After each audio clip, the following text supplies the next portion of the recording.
Bismillahirrahmanirrahim. Assalamualaikum warahmatullahi wabarakatuh. Bertemu lagi kita pada sesi kali ini untuk teknik menjawab soalan tasawuf Islam SPM tahun 2020. InsyaAllah pada kali ini saya akan bincangkan bagaimana cara untuk kita menjawab kertas 2 tasawuf Islam. Jadi mudah-mudahan pelajar dapat mengikuti apa yang akan saya perkatakan ini dengan tenang.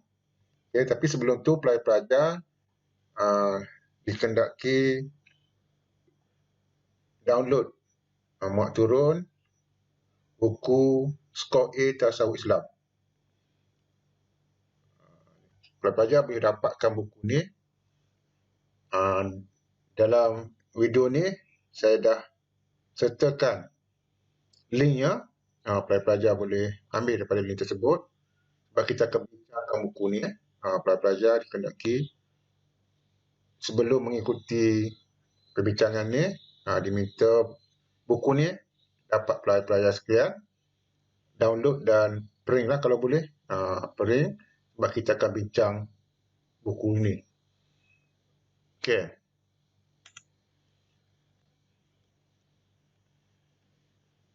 Untuk buku tu, okey, buku tadi,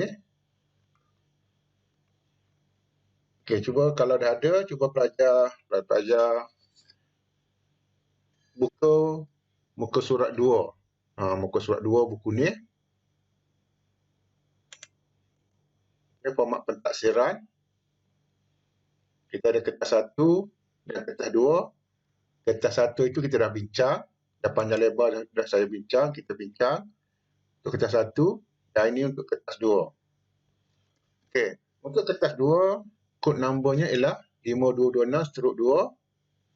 Masa yang diberikan kepada kita ialah 2 jam 30 minit.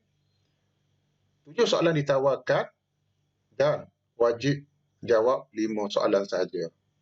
Wajib jawab 5 soalan sahaja termasuk soalan nombor 1. Soalan nombor 1 wajib jawab dan jawab 4 mana-mana 4 lagi soalan yang lain. Semua sekali 5 soalan mesti dijawab. Semua soalan berbentuk subjektif. Okay. Keseluruhan markah 100.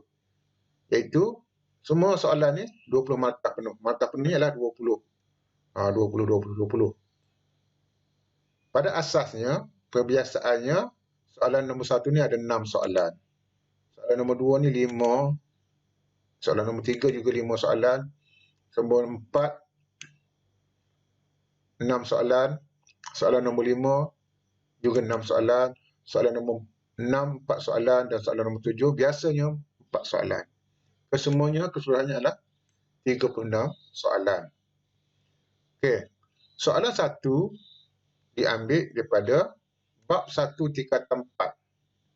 Bab 1 tingkatan 4 itu pelajaran 1 hingga pelajaran 9. Asas pandangan hidup Islam. Okey, bukan. Bab 1 tingkatan 4 ni ialah bab 1 tingkatan 4 ni tajuknya ialah asas pemikiran Islam. Asas pemikiran Islam. Lepas ni kita akan bincang dengan secara lebih lanjut, secara lebih mendalam. Pelajaran 1 hingga pelajaran 9. Ada konsep ketuhanan, kerasulan, insan, alam, kemudian wahyu, akal, Islam agama syumur, bimbingan Al-Quran, bimbingan hadis dan pengaruh yang merosakkan pemikiran Muslim. Ini bab 1. Soalan nombor 1. Soalan yang wajib jawab yang pelajar mesti menguasai dengan sepenuhnya. Soalan nombor 2 diambil pada bab 2 tingkatan 4 iaitu pandangan hidup Islam. Ciri pandangan hidup Islam kita ada 5 tajuk iaitu kita ada Rabbaniyah, Syumuliyah, Waqi'iyah, Alamiyah, Murunah dan Tabat. 5 tajuk. Okey. Soalan nombor 3 bab 3. Bab 3 iaitu institusi Islam. Institusi Islam. Kita ada 3 tajuk di sini. Okey. Sistem pemerintahan Islam iaitu negara Islam, sistem khalifah dan rakyat. Dan negara Islam. Kemudian kita ada sistem kehakiman Islam dan sistem sosial Islam. Manakala soalan nombor 4 diambil, ditanya pada sukatan tingkatan 5. Bab 1 tingkatan 5 iaitu ekonomi Islam. Ekonomi Islam ni banyak sikit dia punya tu. Islam dan harta, Islam dan hak milik, Islam dan pekerjaan, sistem muamalat Islam. Ada 4 tajuk tapi ada banyak anak-anak tajuk.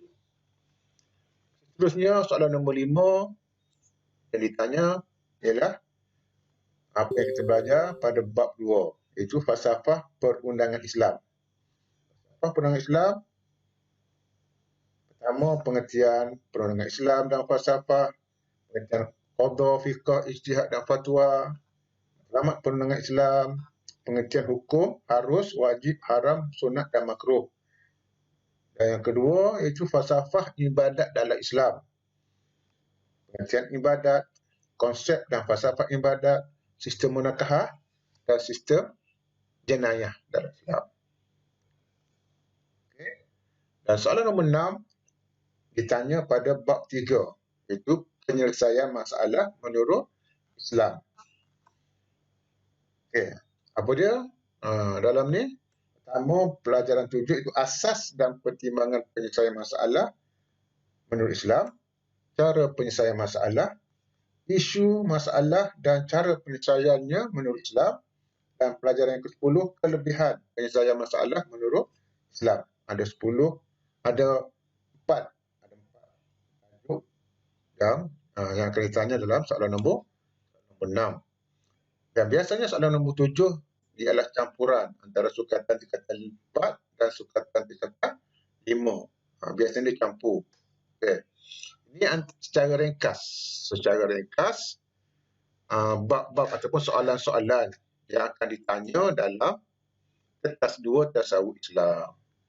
Okey, ada 7 soalan, wajib jawab 5 saja termasuk soalan nombor 1. Ini macam tadi saya dah cerita tadi. Ada masa dia 2 jam 30 minit iaitu 150 minit. 150 minit kita nak jawab. Jawabnya 5 soalan. Jadi satu soalan tu ialah 30 minit. Satu soalan 30 minit.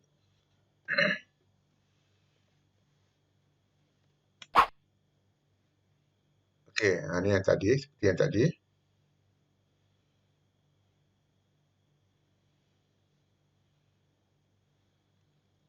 Dia kata sila baca dan ambil perhatian terhadap info pintar dalam buku teks kelima ni. Info pintar ni, ni kena ambil perhatian, kena baca ni. Rujukan utama kita ialah buku teks. Buku teks pelajar-pelajar kena baca ni. Info pintar ni, ini pelajar kena baca. Sebab biasanya kadang-kadang soalannya diambil di sini. Ataupun dia kata info bestari dalam buku teks dia kata 4 ni info bestari. Kamus ni kena baca. Kena baca sebab kadang-kadang soalannya diambil di sini. Okey, seterusnya bentuk soalan kertas 2. Okey. Bentuk soalan kertas 2. Okey, tapi sebelum tu kita nak tengok sukatan tadi. Sukatan secara lebih detail. Okay, ini soalan nombor 1 ni. Soalan nombor 1, asas pemikiran Islam. Kita ada 9 tajuk tadi. Konsep ketuhanan, konsep kerasulan, konsep insan, alam dan seterusnya lah. Sampai pengaruh yang merosakkan pemikiran. Okey, kita tengok yang pertama. Ini soalan nombor, biasanya soalan nombor 1A sampai sini. Okey. 1B sini dan satu C ni. Okey, satu A biasanya dia ambil di sini. Ini sepatutnya pelajar-pelajar kena mahir dalam tajuk ni sebab ini adalah tajuk yang wajib dijawab. Wajib dijawab dia ambil di sini. Okey, tengok secara lebih detail. Secara lebih detail, apa dia konsep kerusulan?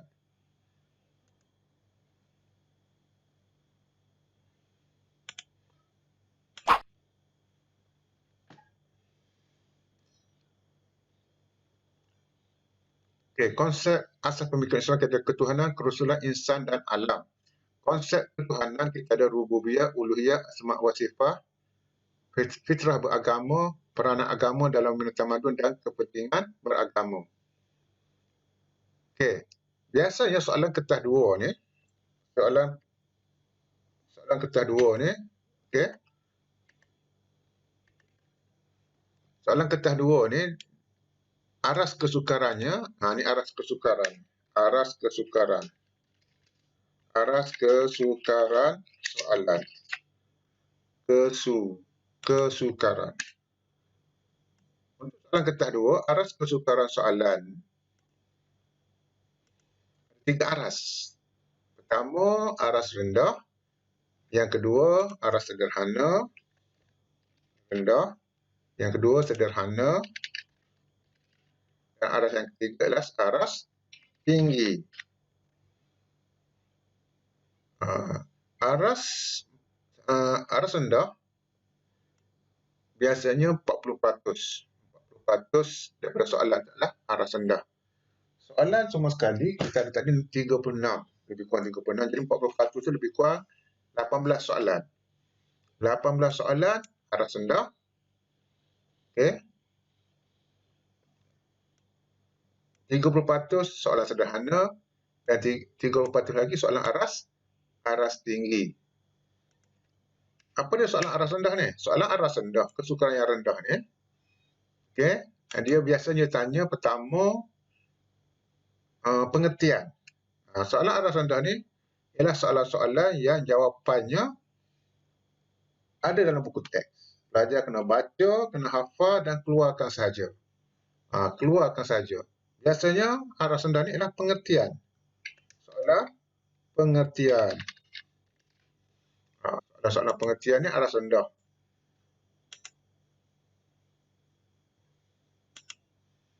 Pengertian ataupun maksud.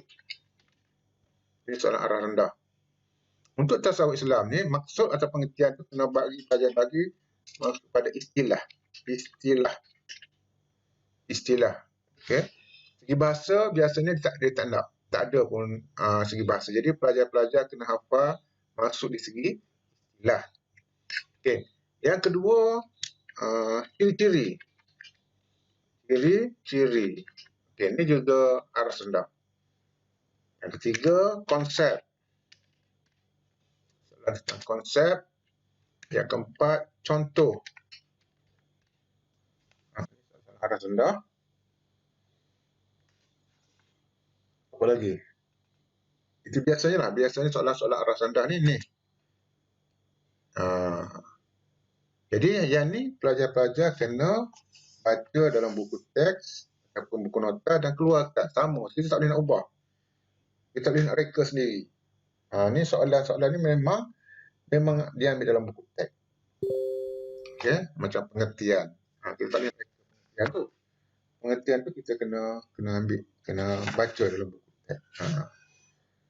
Nak periksa kena membaca. Kalau nak periksa tak nak baca, tak jadi. Dia kena baca. Okey. Membaca ni adalah sinonim dengan peperiksaan. Okey, soalan sederhana. Apa dia soalan aras sederhana? Soalan aras sederhana ialah campuran antara soalan rendah dan tinggi.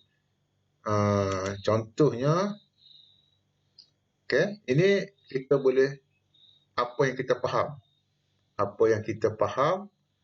Okay, kalau mengikut pengertian dia ni, aras rendah ni ialah soalan yang ramai pelajar dapat jawab.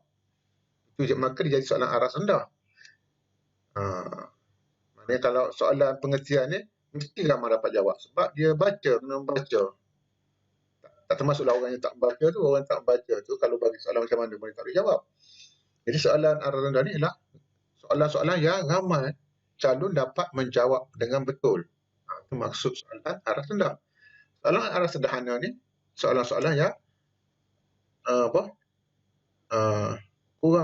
kurang daripada lebih daripada separuh yang dapat jawab tapi tidak mencapai 70% pelajar yang dapat jawab soalan tersebut. Contohnya apa dia? Soalan-soalan tentang arah sederhana, kita color merah, kuning. Okey. Soalan arah sederhana ialah soalan-soalan contohnya seperti peranan. Okey.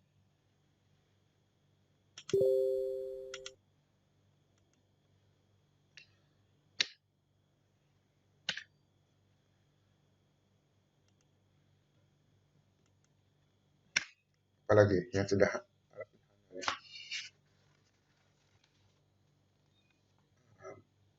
cara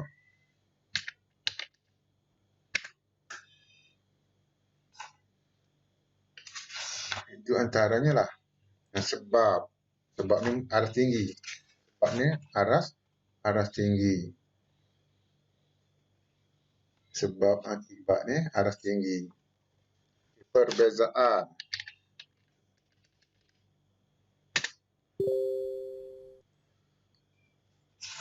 Ini antara soalan-soalan aras sederhana.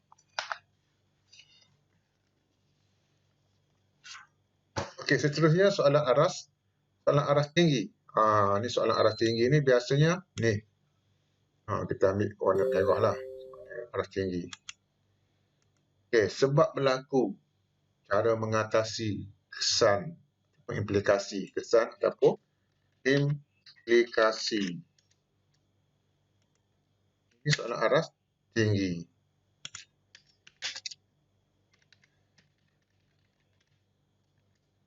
Ataupun kesan ataupun ramalan. Apa akan berlaku? Ramalan.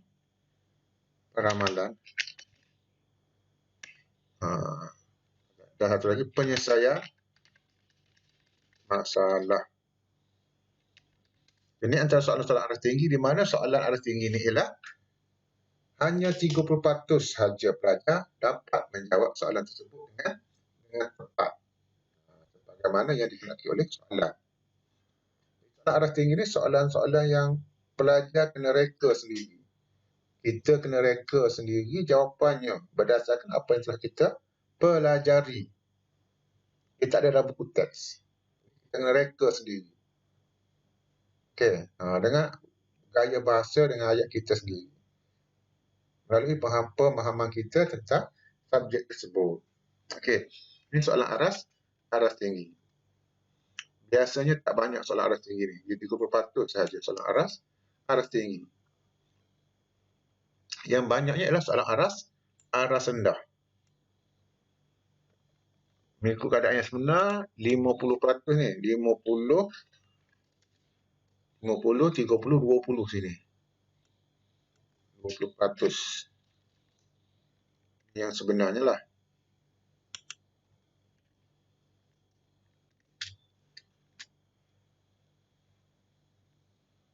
Jadi, paling penting sekali ialah ni. Soalan-soalan aras rendah. Yang ni yang patut pelajar bimbangkan. Sebab kalau kita tak baca, memang tak boleh jawab. Sebab benda ni tak boleh nak direka-reka. Kena baca, baru dapat jawab. Okey.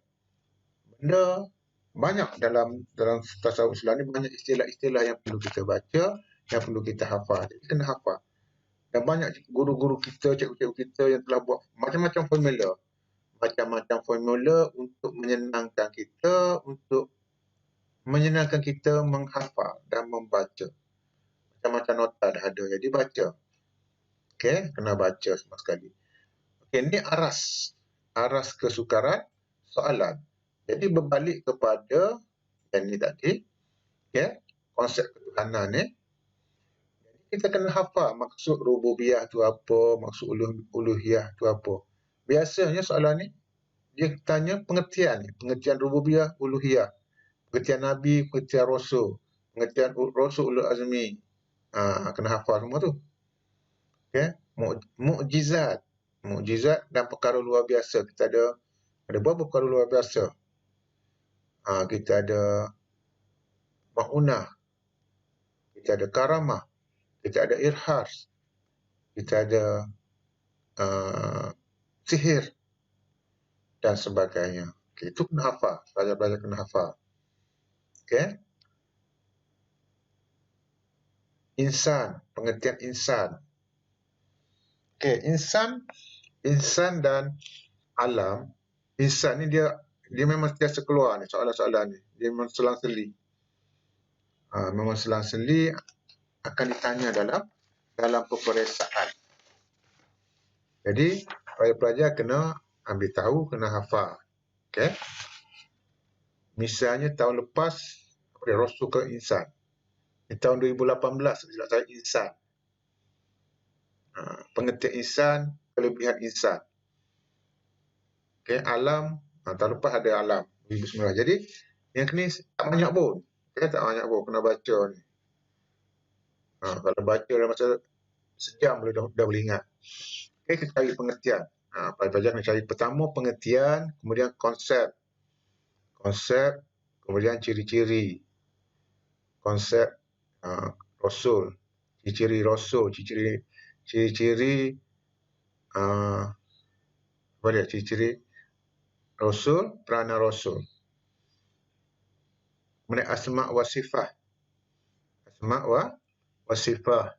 Kena baca. Okey. Terusnya alam. Alam ada dua, alam ghaib dan alam musyahadah. Kita cari pengertian alam ghaib, pengertian alam musyahadah, ciri-ciri alam ghaib, ciri-ciri alam musyahadah, contoh. Okey. Itu biasa yang ditanya. Okey, ni soalan nombor 1, biasanya 1A, 1B, biasanya lah. Okey, yang kedua, wahyu dan akal. Wahyu dan akal.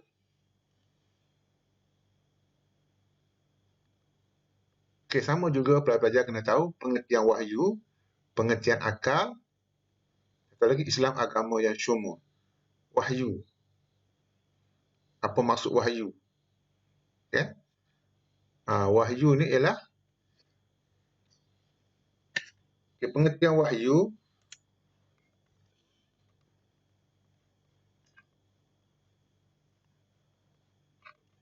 dalam buku tu, dalam buku skor A tadi. Dalam buku skor A ni pelajar tengok kat belakang muka surat 10 tersilap saya.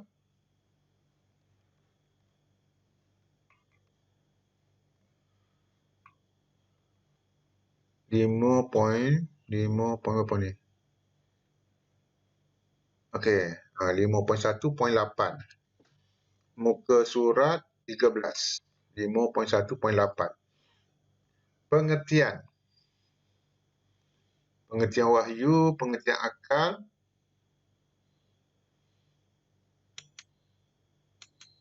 okey.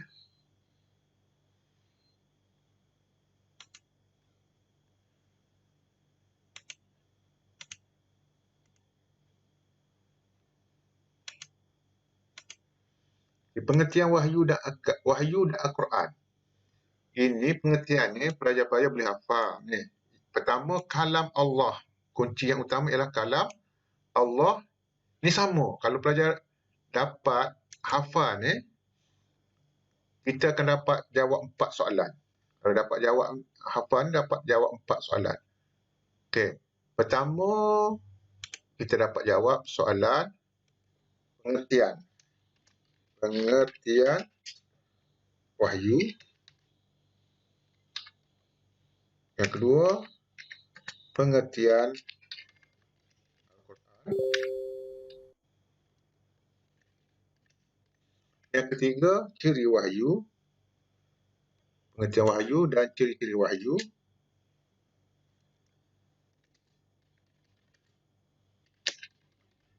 Dan pengertian Al-Quran dan ciri-ciri Al-Quran.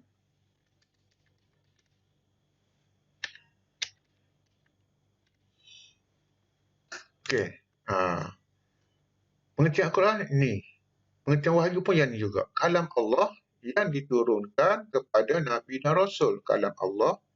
Yang pertama, kalam Allah Subhanahu wa ta'ala diturunkan kepada Nabi dan Rasul. Nabi dan Rasul melalui pantaran malaikat Jibril atau secara langsung untuk membimbing kehidupan manusia, dunia dan akhirat. Ada 4 benda. Dalam menghafal, untuk kita menghafal, kita kena masukkan dalam pemikiran kita. Pertama, apa dia? Apa benda tu? Kalam Allah. Okay. Kita kena pertama apa?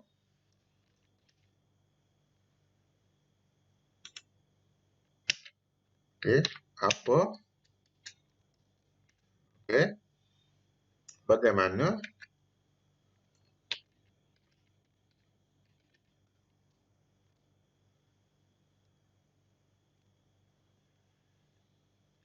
Apa dia? Iaitu kalam Allah.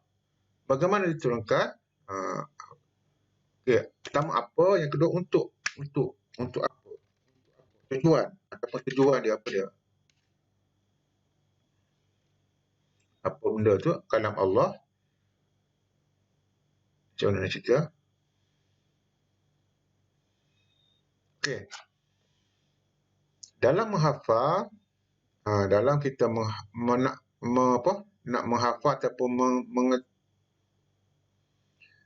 dalam kita nak memahami pengertian sesuatu benda ni, kita hafal dan kita kena faham. Nak faham tu, pertama kita kena tanya, apa benda tu? Apa dia? Itu kalam Allah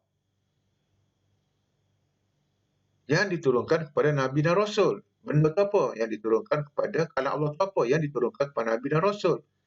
Yang ketiga, melalui cara penurunan tu. Cara penurunan melalui pantaran malaikat Jibril atau secara langsung.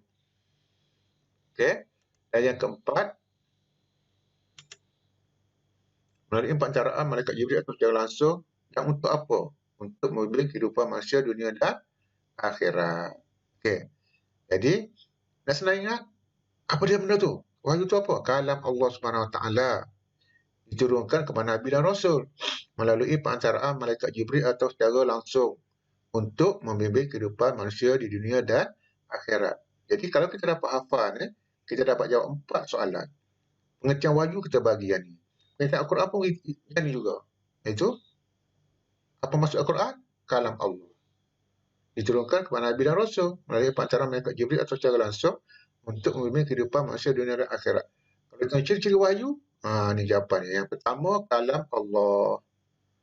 Okay? Kalam Allah. Ciri yang kedua, hanya diturunkan kepada Nabi dan Rasul. Ciri yang ketiga, diturunkan melalui pancaraan malaikat Jibril atau secara langsung. Ciri yang keempat, diturunkan untuk membimbing kehidupan manusia dunia dan akhirat. Ini 4 dah ada. Banyak lagi sebenarnya ciri-ciri Al-Quran dan ciri-ciri wahyu. Okey. Seterusnya peranan wahyu. Ini pun kalau kita baca ni, kita hafal ni, kita dapat banyak jawab. Kita dapat menjawab banyak soalan. Pertama soalan peranan wahyu. Ini jawapan dia. Peranan Al-Quran pun ini juga jawapan dia. Okey. Peranan orang yang berilmu pun ini juga jawapan dia. Okey. Peranan hadis ini juga dapat. Peranan Rasul ini juga.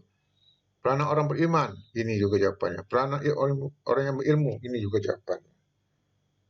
Banyak jawapan kita boleh jawab. Banyak soalan kita boleh jawab dengan menggunakan jawapan ni. Jadi boleh hafal. Okey. Pertama, mengajar manusia. Mengajar peranan wahyu. Mengajar manusia cara beribadat yang betul.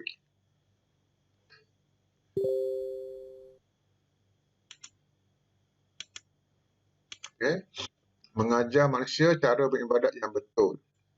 Seperti menyembah Allah yang sebenar, huraian melalui solat 5 waktu, huraian lengkap. Dengan itu, tersebut diterima oleh Allah Subhanahu Wa Taala. Ini kesimpulan. Okay. Dua, mendidik manusia dengan akhlak yang mulia. Mendidik manusia, isi, dengan akhlak yang mulia, huraian, seperti menghormati ibu bapa, huraian lengkap. Oleh itu, mereka akan dikasihi oleh Allah Subhanahu Wa Taala. Ini kesimpulan. Okey. Yang ketiga, membimbing manusia, isi, ke arah kehidupan yang diredai oleh Allah Subhanahu Wa Taala. Huraian dia. Okey. Huraian lengkap seperti mentaati segala perintah Allah Subhanahu Wa Taala dan meninggalkan larangannya. Okey. Kesimpulannya, apa dia kesimpulannya? Kesimpulannya, manusia, kehidupan mereka ataupun kehidupan manusia akan sentiasa diredai oleh Allah Subhanahu Wa Taala. Okey. Peranan Al-Quran, Rasul, peranan hadis, peranan orang yang berilmu sama juga. Okey. Yang keempat, menerangkan berita gembira, isi. Huraian dia seperti berasal surga, huraian lengkap kepada orang yang taat kepada Allah. Okey. Ini huraian lagi. Menerangkan berita buruk dengan balasan neraka kepada orang yang durhaka. Ini banyak isi ni. Okey. Jadi pelajar boleh baca, boleh hafal. Ini jawapan ni boleh hafal, boleh guna banyak ni. Dengan itu manusia akan sentiasa menjadi perkara mungkar. Yang kelima, menjelaskan perkara gaib. Menjelaskan perkara gaib, isi, kepada manusia, huraian, dosa dan pahala, huraian lengkap. Dengan itu manusia akan menjauhi perbuatan yang boleh mendatangkan dosa. Mencuri. Ya. Okey. Ini jawapan yang pelajar-pelajar boleh hafal. Hafal dan gunakan untuk menjawab soalan. Okey. Wahyu. Jadi, dalam bab ni, wahyu ni, ini pelajar perlu ambil perhatian. Pertama, pengertian wahyu, ciri-ciri wahyu. Kita bincang tadi ada cara diturunkan wahyu, ada dua cara. Cara melalui malaikat Jibril ataupun cara langsung. Ataupun tabir, mimpi. Keistimewaan wahyu. Okey, untuk keistimewaan wahyu ni,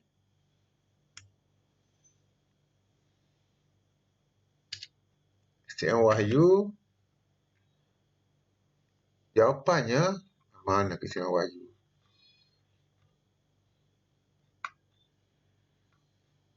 Okey, ni. Ini juga jawapan yang boleh kita gunakan. Jawapan yang sama. Walaupun soalan yang berlainan. Keistimewaan wahyu, keistimewaan ajaran Al-Quran, keistimewaan perundangan Islam, keunggulan ni, ini jawapan dia. Ada 6. Okey. Pengertian keistimewaan wahyu tadi, misalnya, pertama bersifat Rabbaniyah. Isi huraiannya diciptakan oleh Allah Subhanahu Wa Taala, okey, melalui Al-Quran dan hadis. Yang bersifat mutlak. Banyak ni. Dengan itu kebenaran tidak boleh dipertikaikan lagi. Okey. Ini yang pertama.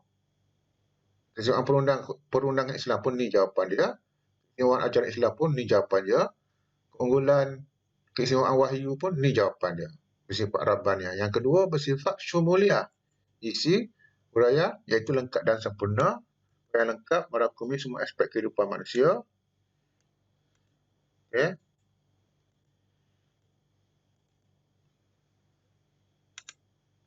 Sama ada dari segi sosial, ekonomi, politik dan sebagainya, dan ibadat. Huraian lagi. Sama ada dunia dan akhirat. Huraian lagi. Dengan itu, ia dapat menyelesaikan semua masalah manusia. Yang ketiga, bersifat alamiah. Bersifat alamiah. Okay. Iaitu sesuai. Huraian dia sesuai dengan fitrah menjadi manusia. Huraian lengkap tanpa mengira masa, tempat dan zaman. Sehingga ke hari kiamat. Okey. Ini huraian banyak. Isi, huraian 1, huraian 2, huraian 3. Kesimpulannya tak ada sini. Kita cari kesimpulan. Okey, bersifat alamiah iaitu sesuai dengan fitrah menjadi manusia tanpa mengira tempat, masa dan zaman sehingga ke hari kiamat. Dengan itu, kalau ajaran wahyu, dengan itu wahyu sesuai diamalkan sepanjang masa. Dan sesuai diamalkan oleh semua manusia. Okey. Yang keempat bersifat waqi'iyah. Huraian iaitu sesuai dengan fitrah menjadi manusia yang lengkap tanpa mengira bangsa, keturunan dan warna kulit seseorang. Kita ada isi, huraian lengkap. Kesimpulan tak ada. Okey, kesimpulannya kalau wahyu Al-Quran boleh diamalkan oleh manusia. Okey. Soalan seterusnya yang kelima, jawapan kelima, murunah. Isi bersifat murunah iaitu boleh berubah mengikut perubahan dan perkembangan manusia. Huraian tetapi tetap di atas prinsip asasnya, huraian lengkap. Okey. Dengan itu ajaran wahyu, kalau wahyu tadi, ajaran wahyu tidak membebankan manusia. Ajaran wahyu sesuai dengan perkembangan manusia. Okey. Yang keenam, bersifat tabat. Bersifat tabat. Huraiannya iaitu kekal dan tidak berubah sehingga hari kiamat. Okey. Kekal dan tidak berubah sehingga huraian lengkap sehingga hari kiamat. Oleh itu, kalau ajaran wahyu tadi adalah sesuai diamalkan sehingga ke hari kiamat. Okey. Ini jawapan untuk soalan-soalan ni. Keistimewaan perang Islam ataupun soalan-soalan yang mengenai rahmat, kebaikan, keistimewaan, ini jawapannya. Okey.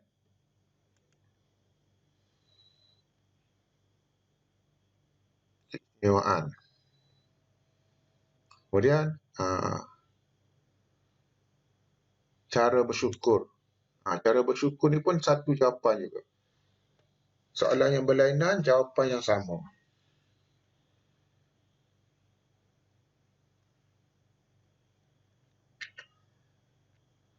Okay, untuk cara bersyukur, mana cara bersyukur dia? Cara mengatasi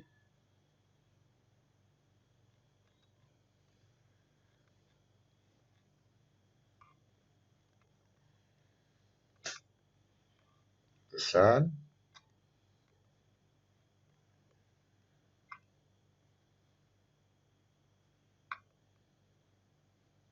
okey, cara bersyukur.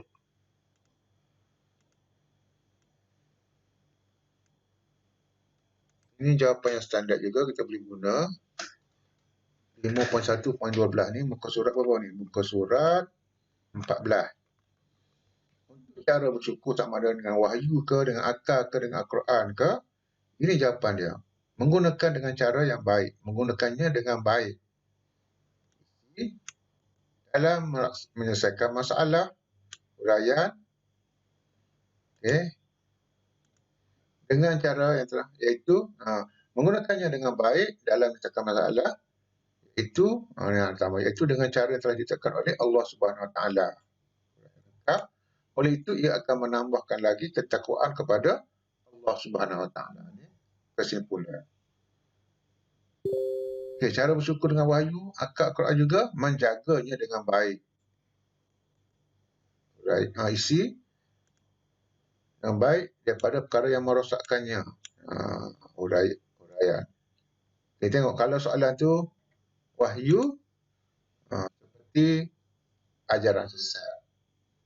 Okay. Dengan itu kesusahannya akan tiasa dijamin. Kalau wahyu, kalau akal, kalau masalah seperti meminum arak. Okay. Kalau wahyu yang kurang sama ya. Yang ketiga, menyebarkan kebenaran wahyu. Okay. Wahyu isi kepada semua manusia, huraian, agar dapat dimanfaatkan. Okay, ini untuk wahyu ataupun Al-Quran. Kalau akal, kita kenalah mengembangkan. Di sini kembangkan potensi akal. Okey, isi dengan cara menambahkan ilmu pengetahuan yang berguna, seperti apa? Seperti mempelajari ilmu matematik ke ilmu sains ataupun Al-Quran. Okay. Kesannya, ini kesimpulan, kesannya akal ataupun wahyu akan dapat dimanfaatkan oleh manusia dengan sepenuhnya. Ini untuk jawapan soalan cara bersyukur. Cara bersyukur dengan wahyu ataupun dengan akal. Okay. Wahyu sumber yang azali. Wahyu sumber yang azali ni kita ada dua, iaitu fardu ain dan fardu kifayah. Soalan ni, jadi pelajar kena tahu apa dia pengertian fardu ain. Untuk fardu ain ni dia ada, biasa ditanya dia ada 3 benda. Pertama pengertian, fardu ain, fardu kifayah. Yang kedua contoh. Dan yang ketiga peranan. Peranan fardu ain dan peranan fardu kifayah ataupun keistimewaan, kelebihan. Okey. Untuk fardu ain, fardu kifayah ni, pertama pelajar kena tahu pengertian atau maksud. Yang kedua, ciri-ciri, okey, ataupun contoh. Dan yang ketiga, kelebihan ataupun kepentingan ilmu fardu ain dan ilmu fardu kifayah. Okey, ini untuk wahyu. Okey, untuk akal pula, kita ada pengertian. Pengertian akal. Okey, pengertian akal. Kemudian ciri-ciri akal. Ciri-ciri dengan kelemahan akal ni lebih kurang sama lah. Okey, lain-lain. Kita sama. Ciri-ciri ni, pertama, akal manusia sentiasa berkembang. Akal manusia dapat menerima ilmu. Akal manusia boleh dipengaruhi, senang dipengaruhi. Okey, kelemahan akal ni, akal manusia senang dipengaruhi. Akal manusia hanya boleh memikirkan perkara yang nampak sahaja, yang diharapkan mereka. Okey, peranan akal sama. Peranan akal ni, okey, peranan akal ni dia kuncinya lah berfikir. Peranan akal ada dalam ni. Peranan akal, berfikir.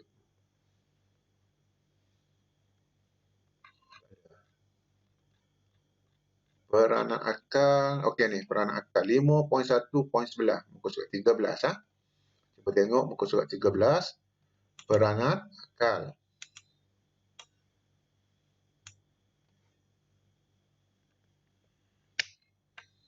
Okey, peranan akal untuk berfikir. Kunci dia berfikir. Untuk manusia berfikir, ini huraian dalam membezakan antara kebaikan dan keburukan, huraian untuk diamalkan, membezakan antara perkara kebaikan untuk diamalkan. Okey. Dan perkara buruk untuk ditinggalkan. Okey, ini huraian dia. Seterusnya, kesannya manusia akan menjadi lebih berguna. Kehidupan manusia akan jadi lebih berguna. Okey.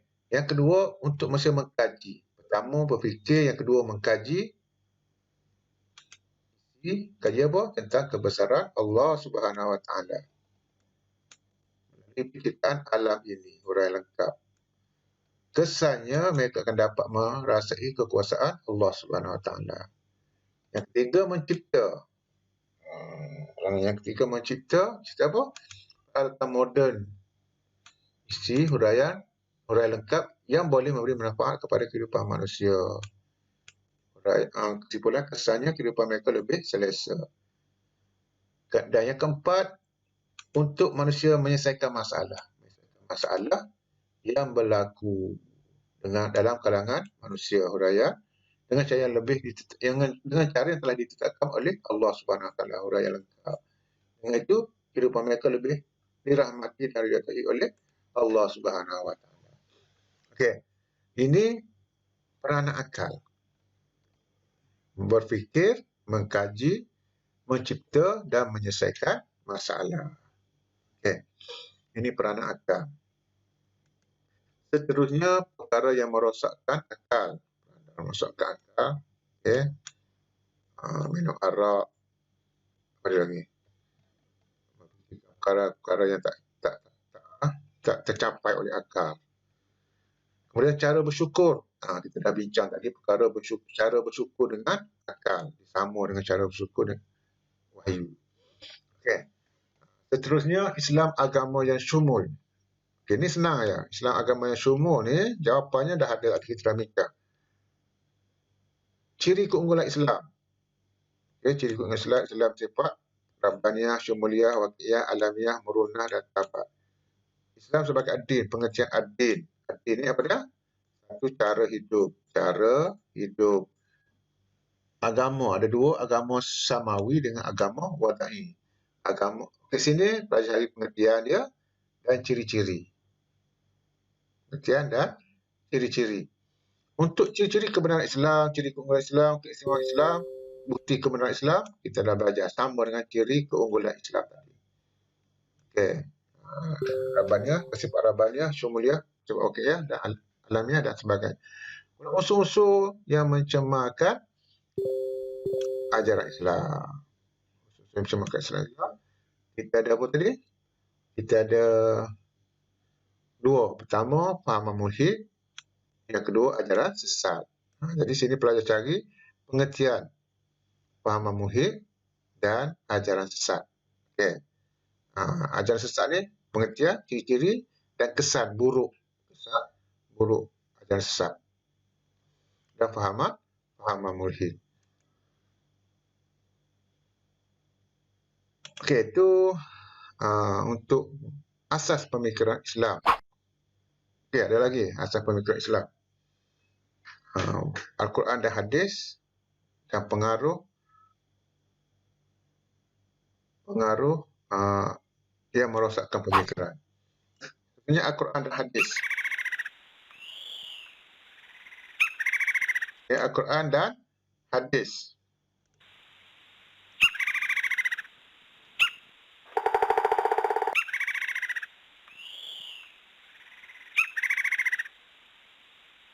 Ada hadis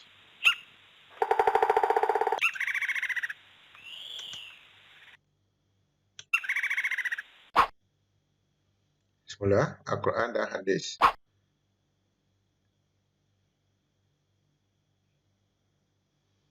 Okay, kita ada Al-Quran, bimbingan hadis. Kita dah bincang tadi pengertian Al-Quran, peranan Al-Quran, waktu ni sama tadi. Al-Quran dengan wahyu tu lebih kurang sama saja.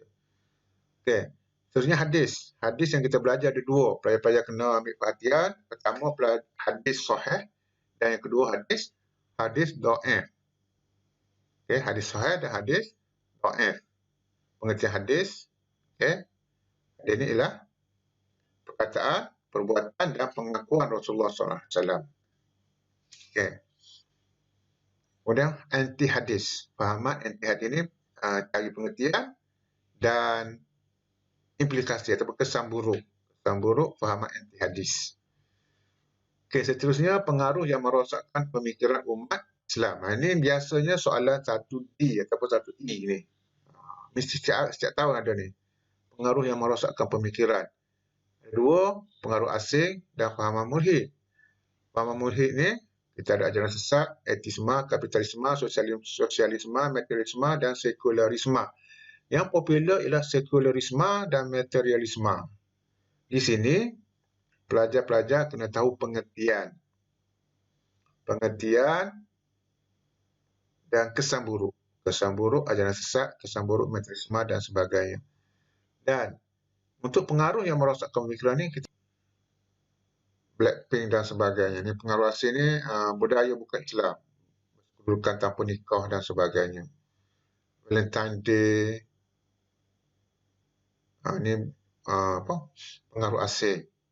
Sini pelajar-pelajar kena tahu pertama kesan buruk dan sebab berlaku. Kesan buruk dan sebab berlaku pengaruh asing. Okey. Dan ajaran sesat pun sama. Sebab berlaku, cara mengatasi dan kesan. Okey. Jadi saya rasa itu saja dulu. Untuk ni soalan nombor 1 baru. Untuk soalan nombor 1. Untuk soalan seterusnya, kita akan sambung lagi selepas ini di rancangan di sesi pertemuan yang akan datang. Jadi harapan saya pelajar dapat memahami. Kalau tak faham, boleh tanya komen kat bawah. Jadi ini untuk soalan nombor 1. Harapan saya pelajar-pelajar dapat memahaminya dan dapat menjawab soalan selepas ini. Itu saja.